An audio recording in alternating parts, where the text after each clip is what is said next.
Bismillah, wassalatu wassalam ala al-habibil mustafa sayyidina wa maulana Muhammadir Rasulillah wa ala alihi wa itratihi wa ashabihi wa man walah, amma ba'd. Para hadirin yang dirahmati Allah Subhanahu wa taala, selain daripada perkara-perkara yang sebelum ini kita pernah nyatakan bahawa ia akan membawa kepada pembatalan puasa, saya ingin menerangkan dengan lebih terperinci lagi berkenaan dengan pengsan. Mungkin ini akan berlaku kepada seseorang atau mungkin sewaktu dia sedang berpuasa akhirnya dia dibius kerana dia sakit, lalu dia dibius, lalu dia ketika itu pengsan. Maka kata para fuqaha kita dalam mazhab al-Imam Asy-Syafi'i, pengsan yang akan membatalkan puasa bukan semata-mata pengsan, tetapi pengsan yang membatalkan puasa adalah apabila pengsan itu telah menyeliputi ataupun merangkumi seluruh siang hari tersebut. Bererti, katakan sebagai contoh, satu orang yang dia tiba-tiba pitam. Tengah-tengah berjalan, dia pening kepala, akhirnya dia pengsan. Bila dia start pengsan, katakan dia start pengsan lebih kurang dalam 5 minit sebelum subuh. Akhirnya pengsan. Dan akhirnya dia sedar daripada pengsannya setelah azan maghrib.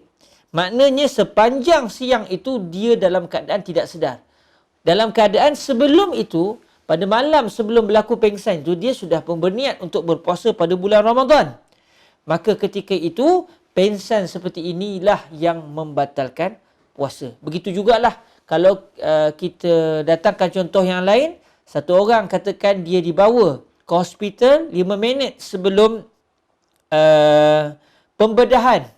5 minit sebelum subuh, dia dibawa ke hospital untuk pembedahan. Akhirnya dia dibiuskan dan dia dipengsankan 5 minit sebelum masuk subuh. Atau 2 minit, yang penting sebelum subuh lah.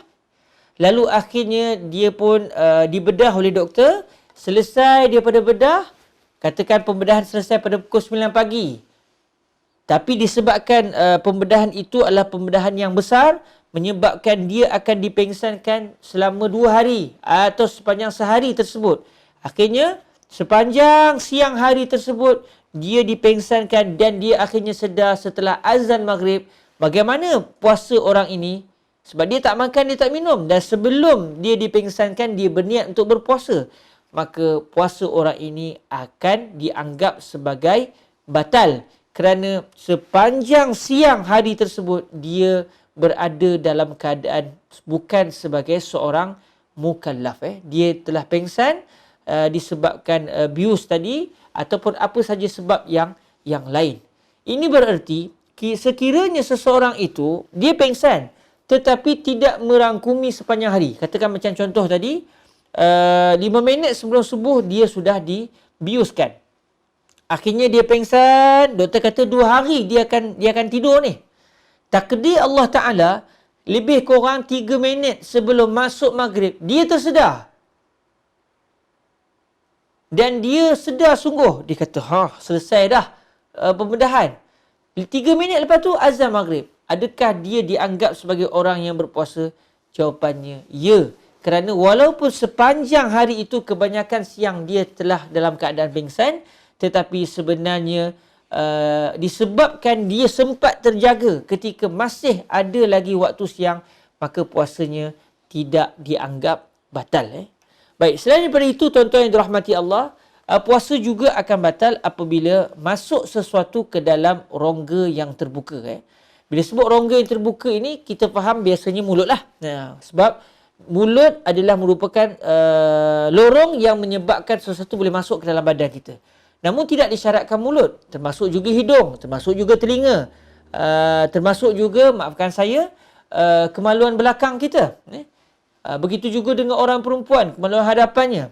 Dan juga disebut oleh para fuqaha, begitu juga, maafkan saya, saluran kencing orang lelaki juga dianggap sebagai saluran yang terbuka. Bererti, kalaulah seseorang itu memasukkan air ke dalam hidung, lalu disedut sehingga akhirnya air itu melepasi kawasan zahir bagi hidung, mai sampai terasa bengang kepala otak dia kerana air itu nak masuk sampai dah mula lebih daripada kawasan yang sepatutnya, maka ketika itu puasanya terbatal. Maka dengan sebab itulah kata para fuqaha kita, sebagai contoh satu orang dia ambil katembat, dia masuk dalam telinga dia. Kalau di awal telinga lagi yang kita boleh nampak, itu dia anggap tidak menjadi masalah. Main kalau satu orang dia buat dia korek hidung, dia korek hidung, banyak ditimbulkan isu puasa. Batal tak? Batal lah. Kalau dia korek hidung ataupun dia masukkan jari ke dalam telinga dia, ia tidak membatalkan puasa. Tetapi sekiranya dia sudah memasukkan satu benda sampai ke kawasan yang begitu dalam telinga, atau dia jolok dalam hidung dia sampai dah tangan pun dah tak sampai dah. Contohnya apa? Kita yang sebelum ini ujian COVID dengan masuk ke hidung tu, main dah masuk dalam. Kalau berdasarkan mazhab Imam Asy-Syafi'i, puasa orang itu sudah terbatal kerana sudah masuk sesuatu ke dalam rongganya yang terbuka. Begitu juga kalau satu orang sebagai contoh dia memasukkan ataupun katakan dia sakit, lalu doktor terpaksa memasukkan ubat ke dalam lubang punggungnya, maka dalam mazhab Imam Asy-Syafi'i ia juga membatalkan puasa. Bukan hanya makan sajalah, maksudnya semua benda-benda yang masuk ke dalam rongga yang terbuka berdasarkan mazhab Imam Syafi'i, ia juga membatalkan puasa. Selain daripada itu, puasa juga akan batal sekiranya seseorang itu muntah dengan sengaja. Dia pergi jolok-jolok mulut dia, akhirnya terkeluar muntah, batal puasanya. Tapi kalau dia muntah dalam keadaan bukan dengan sebab dia jolok, tapi tiba-tiba dia mual, dia tengok satu benda yang jijik, akhirnya dia muntah, bukan dia pergi jolok-jolok, maka puasanya tidak batal. Puasa juga akan batal sekiranya berlaku persetubuhan. Waliyazubillahi min zalik, kerana ia satu dosa, satu dosa yang sangat-sangat dibenci oleh syariat.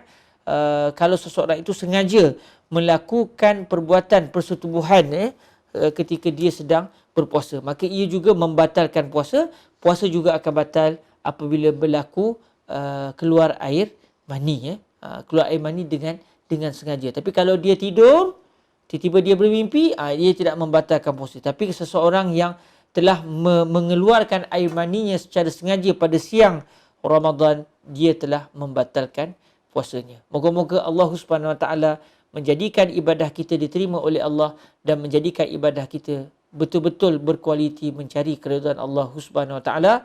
Aqulu qouli hadza wa astaghfirullah li wa lakum. Wassalamualaikum warahmatullahi wabarakatuh.